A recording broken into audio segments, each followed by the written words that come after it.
Welcome into TWMP Daily. I'm Scott Faughn, joined by the senator from the great Northwest. Rusty Black. Thank you so much for the time. I sure appreciate it. Thank you very much for asking me, Scott. A little embarrassed about last week, but I know it's hard to believe the Appropriations Committee trumped you, but it did last week. This Appropriations Committee excuse. I mean, I've had people miss the show for reasons. That's a pretty weak one. Yeah. Well, I guess obviously you even, as you were broadcasting last week, as you know, my oldest brother, the one right below me, enjoyed hearing me get beat up by you. He thought it's pretty good, and at church he wanted to make dang sure I knew that you were picking on me pretty hard last week. Hindsight, someone has to keep an eye on Lincoln, right? Yeah, I mean, true. You got to have an adult in the room when he's trying to make decisions. But we're here on a cool day. We are here on Co-op Day. Missouri Association of Co-ops are out cooking fish right now. When we get done, if this show seems a little quick, it's because we're trying to get over there to eat the fish before they quit cooking. Although I've done a lot of fish fries. You know, you want that early fish in that fresh grease. You do get a little tired. Over there, we can't say that they drank too much at the end. That's not going on. But I know which fish fries you're talking about. Yeah. I've been part of one or two of those. It's quality control is a little better at the beginning of the night. That grease gets just a little stale, but it'll be good eating. So if you're watching this on your phone, take your phone out in front of the Capitol. They're cooking some of the best fish you're going to find. Good stuff, good fixins. And I'm going to be joining them here in a little bit. Speaking of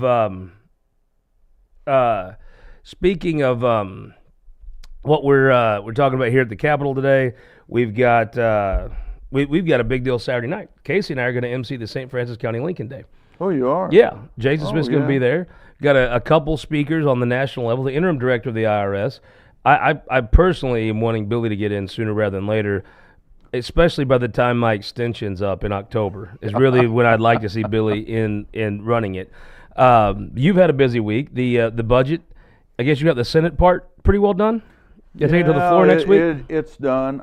With the computer problems that we're having within the Capitol, and most of your listeners don't know what I'm talking about, but doing some stuff by hand with a big tube pencil once in a while ends up causing a little trouble. So the fine-tuning, making sure things right, and right now, I don't believe it's a real secret out there. Hopefully on April 30th, the Senate gets to bring the budget up on the floor, and we get it put through the Senate on that day, perfected on that day. And that'll be good. That'll still give us plenty of time to do any negotiation back and forth. Normally not that. Once you get it to the floor, the major work's done. Yeah, the major work's done. Yeah, it is.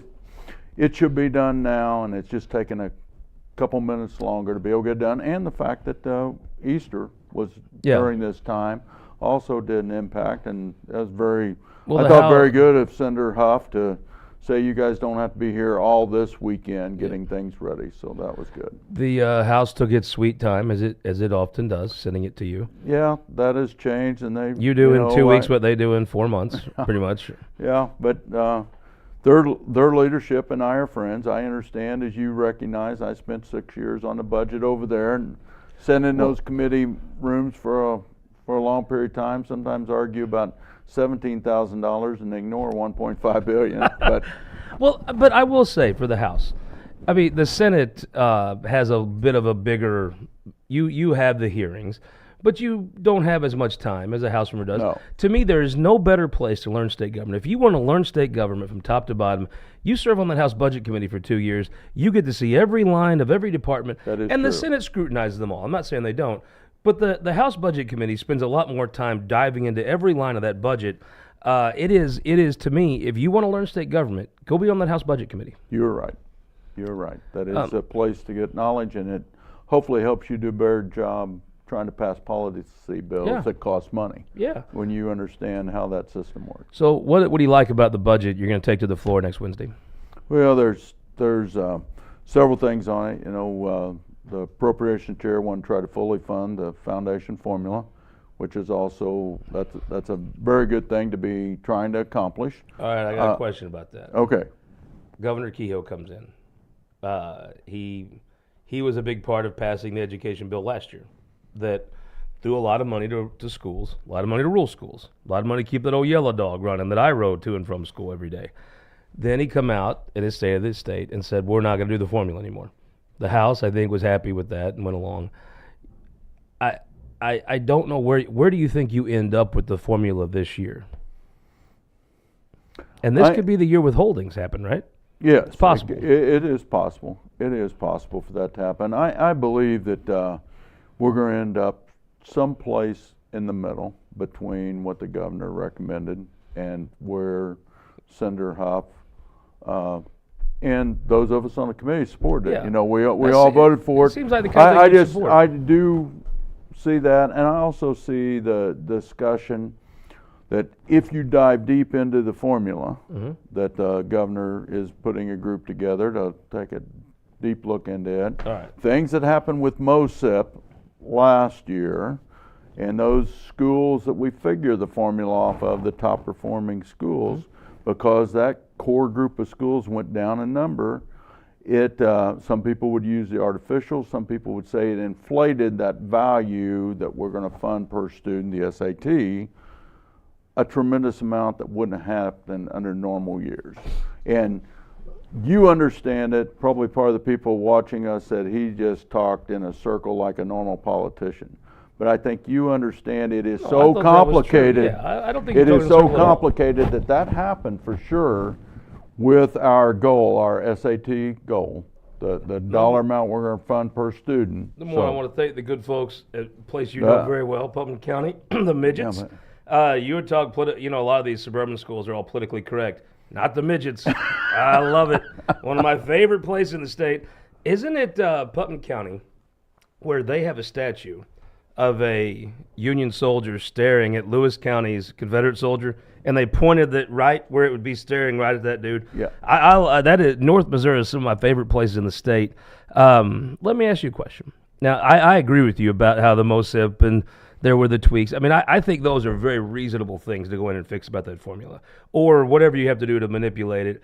I definitely think those. I don't understand it fully, but people I trust and know, even school people, be like, okay, yeah, it's a little bit. This is a little aggressive, but I think Governor Keogh is going to radically change how schools are funded. Not next session, but the following session, a session where you'll most likely be the appropriations chairman in the Senate. So my question to you. It feels like all these big think tanks and some of the folks in education, they're going to expand charter schools. They're going to do school choice, essentially, which personally I think it's an idea whose time has come. I just think that's what's going to happen. And folks trying to stop that, I just think Mike Kehoe is a winner. He was going to get this done. If they wanted to stop school choice, they should have elected Eigel or Ashcroft, who might got in a big fight and it never happens. Mike Kehoe, to me, is a winner. He's going to win. Am I wrong? I don't think you're wrong. I think we will end up looking at it. Your prediction that may or may not, and many people are predicting whether I will be appropriations chair possibly after next year. More than likely it'll be like any other time we've changed that formula. It's going to come with a cost. Yep. It's going to come with a cost. There's not going to be a tremendous amount of losers, and I think the last time the formula was done, there were 0 losers. All right, now I got a question for you. So this is it my will be a skepticism. process to even get that accomplished, to get a senator that thinks that they are 100% for this choice issue or this traditional school issue. When it comes to the dollars being put in front of them, male or female senator, no matter whether you're in the southeast part of the state or very northwest corner, represent 76 school districts like I do. Cheers. It's not going to be as simple as even supporting Governor Kehoe at the end. We've got to hope that he's put trust in people. I think that's the direction. I think at the end of the day, he's going to twist that arm. I think guaranteeing it's done and how fast it's done and what it looks like may be true. It could be what happened this year. It's going to be It different, could be right? fund the formula, and we're going to throw extra money over here in a pot for some kind of school choice. That could be the ultimate end to it. I doubt it. I think it's going to be a little more radical, right? I doubt it, but you or me predicting that, even with Governor Kehoe, as much as I like you, Governor Kehoe, and I've always liked you in the 6 years I've known you, I don't think there's a guarantee at this point. My stein of knowledge has been scary right. I'll give you a prediction, and I'll end this with a question. I think this any blue ribbon panel I've ever seen is just, kind of window dressing and silly. I've never seen one that actually mattered. I think Governor Keogh knows what he wants to do. I think this committee is going to agree with whatever he wants to do. I think in the 2027 session, he's going to put forward something that's called school choice. Now, what that looks like, I'm not an expert. You could lots of different things that say school choice. I'll ask you for a prediction. I think after the 2027 legislative session, the way Missouri funds education will be radically different than it is today. Am I wrong to suspect that? Not to suspect it. And your word radical, the slightest amount of change for some school people in those I agree with that. Is radical. They've got themselves in this spot by never wanting to change. That's true. Radical to me may have a different definition than radical it does to you as an appropriator. Will you suspect it'll be very different? I expect it to look quite a bit different. I think the reason we're in this spot is the public school folks. Remember those 76 schools I have, 55 of them are hold harmless, if you remember what that taught. Now, and how that ended up in legislation years ago. I don't remember where you were at, or don't know. Junior high. I remember when that change happened, and that was a way to get a radical change passed at that point in time. Now, the big question I have is, I think the school choice idea is an idea that's time has come. It's an idea that I don't think the public knows much about, but the legislators, the vast majority of legislators on the Republican side, are either for or they're going to go along with. But with that said, I think my fear would be you're going to spend a lot more money in the suburbs on school choice. It's going to cost more money. I think there's a lot of suburban politicians that think, the rural schools aren't paying their share, we're going to stick them with the bill. Can you tell folks that as long as you're there, they will not be sticking rural Missouri with the bill for this? I can tell you that.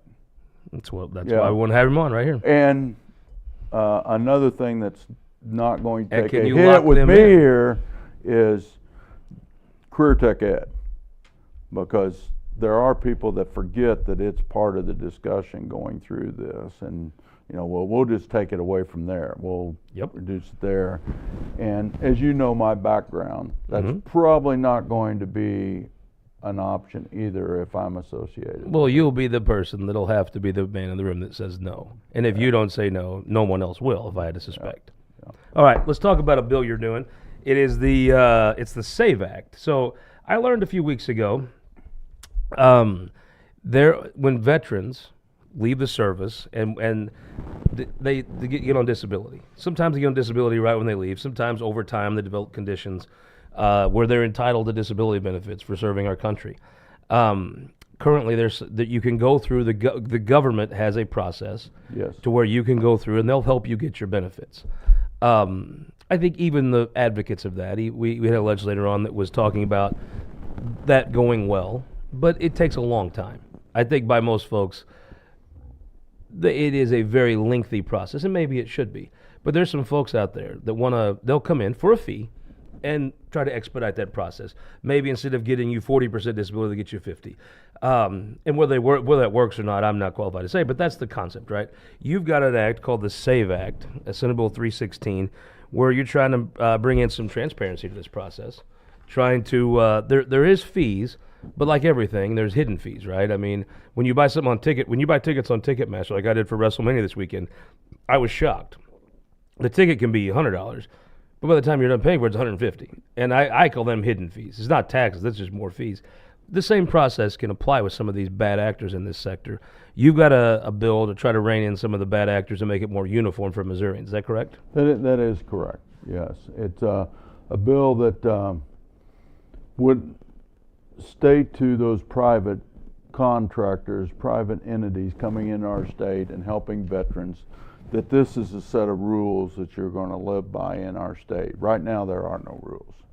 So it's a wild, wild west. Whoever's sitting at this place or that place and talks you into signing up, they could help you get your benefits, and then after it's over, you could find out what your hidden fees are. And the legislation that I've been supporting, and I've really had hold of it now it's been almost 3 years. I didn't file it at the first time when I started reading and learning about this. Put some parameters, and it allows these private groups, private companies to be able to come into our state, and they're here now already. Yeah. But it puts some restrictions on them. Okay, if you're going to work with my son's a veteran, you've heard me talk about him before. If you're going to work with Jameson, before you finish that conversation, he signs a contract. He has an opportunity to understand what fees are there.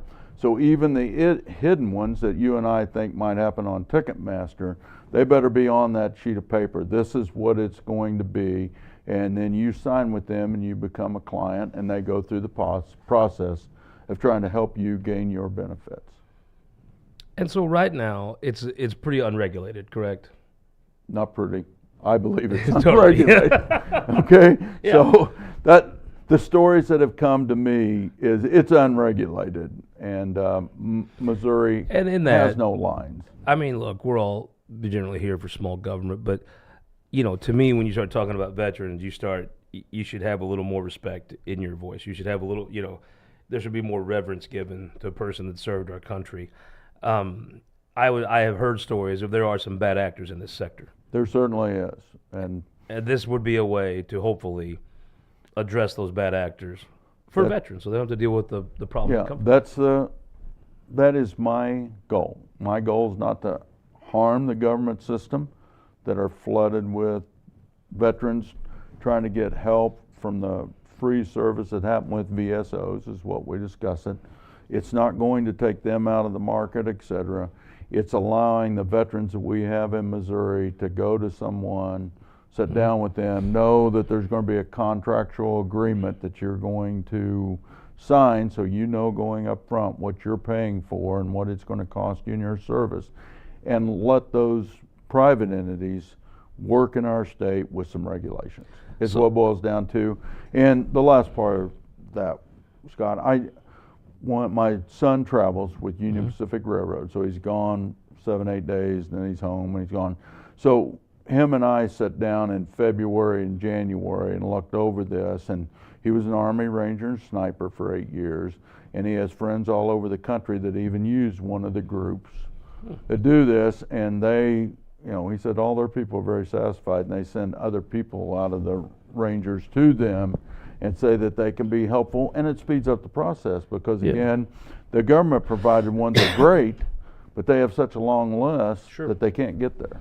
So it's one of those things where you're paying to speed your process up. You're paying to maybe have an advocate maybe fight a little harder for you, but that's your decision. You don't have to. You can go wait in line and be served by very competent folks. It's just the appropriations isn't there to have enough people to manage all the claims, right? That is true. So if you go outside, but you pay for that. Yeah. You go outside of that. But I wanted to not have that shark part that you and I talked about, that the oh crap moment when, I didn't know you were going to take this away from me whenever you got done. Because there is a bill to be paid. That's what this legislation states. But even with that, you're paying them a portion of the benefit you get for their service. Yeah. But now you'll know exactly what portion of that benefit, and it won't be a surprise. How long it's going to last. It's not going to last the rest of your lifetime, et cetera. Yes. Want to thank the folks at the Courtyard by Marriott. Look, if you love your family and they come in to visit, do ride by and put them in the Courtyard. Don't be cheap. I mean, don't be Ryan McKenna about things. Don't be cheap. And then one of my favorite place in the state, up in the Great Northwest, the United Electric Co-op has been a sponsor of our midweek update for a very long time. I love having this. I am an honorary lineman, which means I have no talents whatsoever.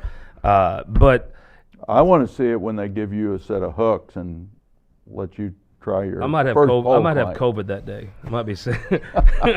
I don't like heights. Tell me, I've heard you talk about linemen though before. One of the best stories I can remember. I think it was your first year in the Senate. The linemen were in town that make up the heart of a lot of these co-ops. Can you give the short version of that story you told on the Senate floor? Yeah, not the marble version, the short version. Yeah, not the Senate version, the House version. My father was a lineman for many years for St. Joe Light and Power, and retired. One of the things that was part of that story that people thought was kind of catching, at work his nickname was Shirley Black. That didn't, and as a teenager, I didn't want to know what Shirley meant by a bunch of linemen, what they were talking about my dad. And it was not until my dad's funeral that I found out what Shirley meant. And one of the guys that Dad was worked with for years told me the story. The reason why they called Jim Black Shirley was when they were out on ice storms, and it was time to go get something to eat. It was time to get coffee or something. My dad would say, quit. surely we can get one more person before we do that. So instead of Shirley that I thought he probably had a nickname and I didn't need to know about, his Shirley was a lot better. So I'm glad I found that out at my dad's funeral. That is a great story. That is, when you talk about the grit and the toughness at folks in the Great Northwest, that's the kind of things I think about. You know, it is a very special place in Northwest Missouri. Talk about the culture of that. For the last, gosh, I don't even know how long, most of my professional life observing politics, the folks in the Northwest stick together. It is a cohesive group, and I think you get more from the state because you stick together. And I think it looks like you elect people that enjoy being legislators. And I think part of that is that real cohesiveness of that Northwestern crew. That is true. And I don't, as you well know, I know no other part of our state's culture because I was born there, moved to Columbia for 3 years to finish my education, moved back there. So I've known nothing other Northwest Missouri. But I do believe our group of people, we don't spend much time. If we have internal fights up there, they are internal and none of you get to hear about them. Sure. And we pick those things that we really need to work together. And we've realized because of the strength of agriculture and what it's done to the population where I represent, that those of us left there, we really got to stick together for our survival and to have a good option for our grandkids and people after that. You know, the foundational support in Northwest Missouri, I don't know if you've ever looked into that, but there's been a lot of advancement there that some of those people that had a pretty successful life have decided to invest it back into our area instead of sometimes sending it with their family on. I won't pretend as though I know Stan Herzog extremely well. However, I was around him. And when people have asked, they started today. They asked about the foundation, and I'm like, well, you know, the foundation I think is really a champion for religious schools, and I do think the Protestant schools sometimes having some training, I think they serve as a very good purpose. But Stan Herzog, to me, if you ask me the most interesting man in the world, it'd be kind of like him. I mean, he was just that dude that would go race cars and climb mountains, and he was just a doer. I mean, I knew Al Landis a little better. But Mr. Herzog just seemed like this bigger than life dude, and the legacy he's left is frankly a little bigger than life, you know. Yeah, and that if I remember this part correctly, and I may be wrong, somebody will correct us, I'm sure. I think if I remember, the Herzogs were from Lynn County, Missouri, around Brookfield, and then moved over to St. Joe and started with grit like a lot of people. Well, you have General Pershing from there. You have Jeff Rowe from there. You have Mr. Herzog. You go up a little further. You have Brad Lager. You have Zell Fisher. I mean, you just start clicking down the list of prominent Missourians. I do think, though, you get opportunities to be a prominent Missourian, in part because y'all stick together so much and you promote each other. That is true. It is an interesting. Your Northwest days, one of the coolest days. Charlie Shields, I ran into Pat Conway last night. Oh, yeah. One of my favorite folks in the world. And he was telling the story about Charlie and Brenda coming and checking on him his first day he got elected. Charlie was president of the Senate, was going to some black tie ball, but he took a minute to go check on Pat, make sure he'd got, situated and everything.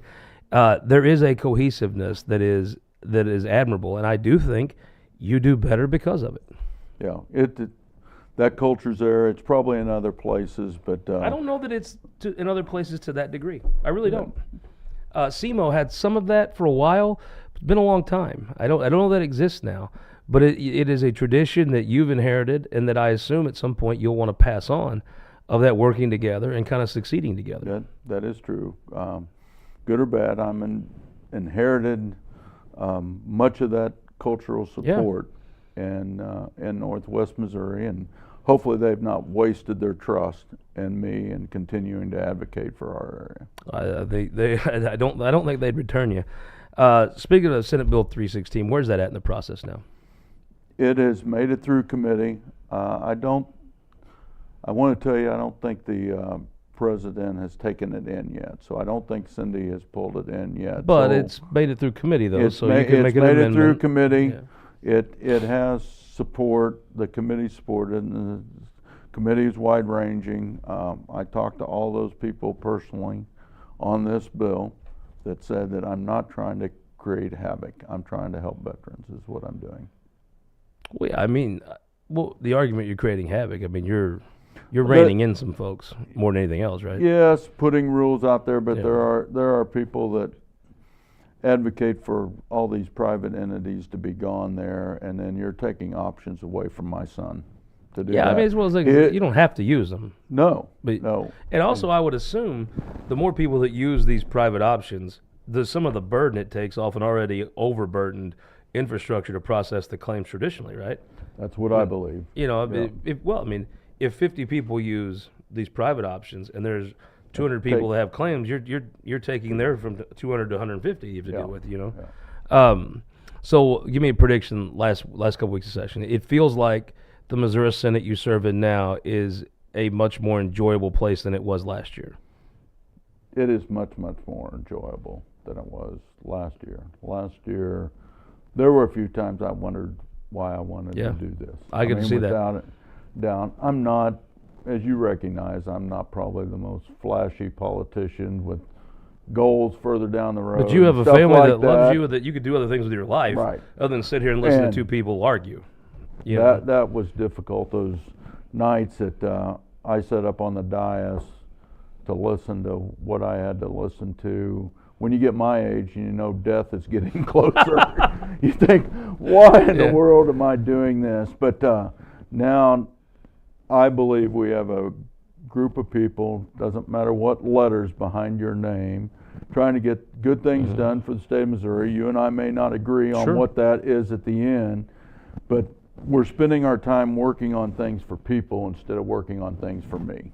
That's the way I look with what's going on this year, and I hope we can continue that next year. You know, we're going to be coming up on an election, so we'll have to see what people's attitudes are like next year. But you're going to get less done in an election year, right? I mean, normally you get more legislation done, and which, again, to me, the only thing scarier than you guys passing nothing was you guys passing everything. I mean, that's the public's a lot safer when you pass a lot less, I think.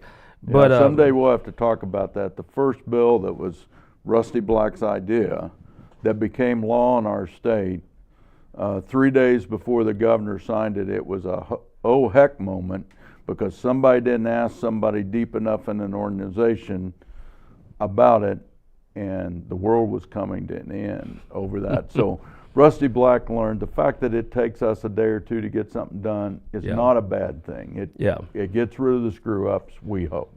It certainly gives you more time to catch them and decrease them. I've seen. Give me something interesting that's going to pass that maybe not everybody's looking at right now. I mean, you got a Prop A. It feels like you have a fix kind of coming together on Prop A. It sounds like it, and I think you're well aware that's supposedly what I'm going back to, is to try to get that accomplished today. But it does feel like you've got both sides that are talking, and you've covered a lot of ground. It feels like you've got more settled than you have yet to tackle with that legislation. I'm probably what I would say from the bullseye. I'm in the next ring out in knowledge is where I'm at. I'm not all the way at the edge, but I'm with you. We're getting close to the bullseye, and hopefully we get that. I think the press conferences weren't helpful to that end, but it does feel like the general bones of a deal are coming together. Yeah, you know, that is true. What about abortion? That one's going to be difficult. I would imagine that'll be close to the end if we get there. It's not the end? Huh? If it's not the end? I hate to use the word. How about closer to the end? But certainly, now remember who you're talking to. I don't know how much I've seen a normal Senate function since I've been in the legislature. Fair. 2017 is when I swore in. And I do know we had a couple years where it does seem that a previous question was used close to the end of session, and the session quit. Beyond that time at the very beginning, and where I can't hardly think about it, I was almost a freshman legislature, so I haven't seen it. So It's a very I sad look thing. at PQ as being the end, like you said. It's a very So- sad thing, too. I mean, it is not, you're really no longer a Senate when you start PQing things. No. I've seen PQs I thought were justified. Once during veto session, there was a deal done, and then the Democrats went back on the deal. It said it didn't count for veto session, which seemed disingenuous. The Republicans PQ'd an abortion bill that Nixon had vetoed. I really felt like that was a really justified thing. Most of the rest I've seen really blow up on people that do them. But Which would probably be the option this year. So- it's not going to go well. when you chart this out, you're as pro-life as anybody I cover in the legislature. I personally think that people were not where the law that you had passed previously were. I think that that's just not where the public was. And I think a lot of the pro-life movement doesn't ever talk to the public. They just scream at each other. But now I think this new law, I think it's over here. I think that's not where the public is either. I think the options look like, to me, on one hand, you have no exceptions, all in one way. And then you have some exceptions and some mitigating circumstances.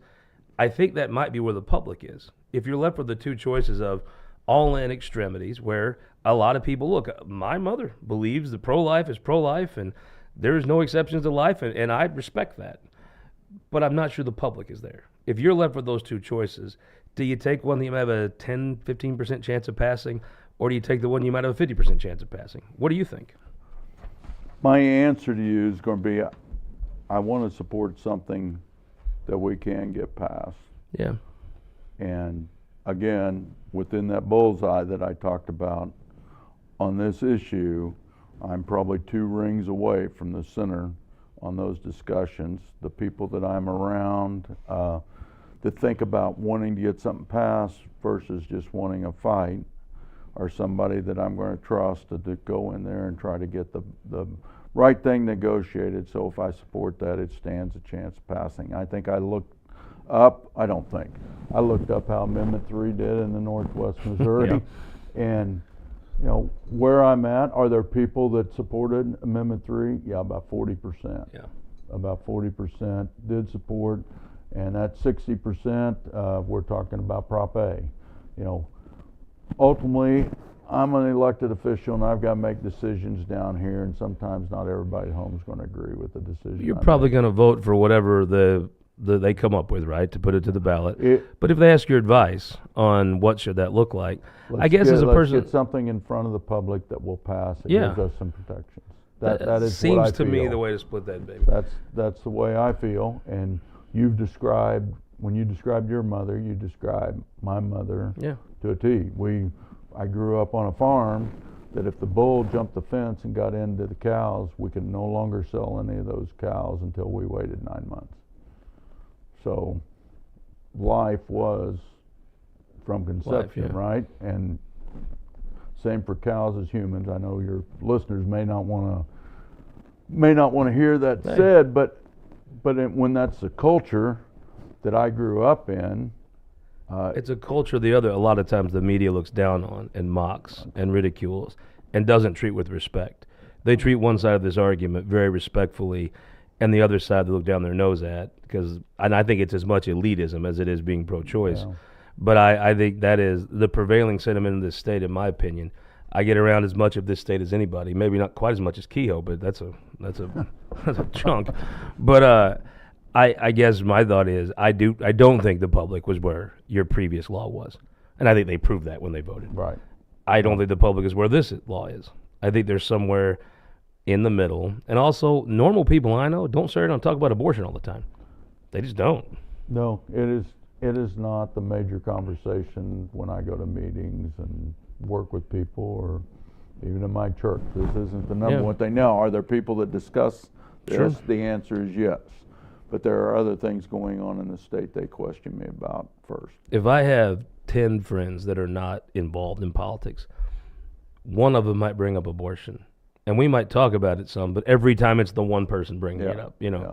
But yeah, I don't want to. I want to get you back to the Senate. I know you've got some things to do. Appreciate your time, sir. Good luck with Senate Bill 316. And I always hope you'll come back and visit with us. And I want to come up to the Lytton School this summer. yeah. Maybe we can do a day. Kelton, can we get up to Chillicothe this summer? We can definitely Eat some sliced bread. Absolutely. Sliced bread. Can we see the Ag Center? Well, can we? Is there? Do you have like a Jewel Paddock hometown tour we could take? Yeah, we can do that. That's what I. That's. Yeah. I mean, I'm sure. Maybe we can get Jewel come up and fix some of his fence that he left unfixed when he sold the farm. Well, he might send somebody. Yeah. We'll that see is you true. back. I think, though, as you bring up Jerry Lytton, we have a famous Chillicothe and famous Livingston County, and they're going to induct Jerry into that May 9th, I believe. That's awesome. I was invited to go to that. I've been to their other celebration for famous Chillicothe and famous Livingston Is that on the County. weekend? No, it's just going to be a ceremony at day the of the week Home is of that? Sliced Bread. What day is the 9th? That's Let me a see. Friday. Friday. That's one of them you may or may not be working, right? I sent back the note to the Lytton Foundation. I'm on the Lytton Foundation that more than likely I won't be able to participate this time. Well, Senator, thank you so much for the time. We Thank appreciate you, it, and Scott. we will get up and see you this summer. We'll let Kelton pick the date, and we'll see. I'm sure the Jewel Paddock hometown tour is booked, so we'll have to probably maybe later in the summer if we can get in. All right. Thank you very much, guys. Thank you. We'll see you. Jake will be here tomorrow, and I'll see you Sunday on This Week in Missouri Politics.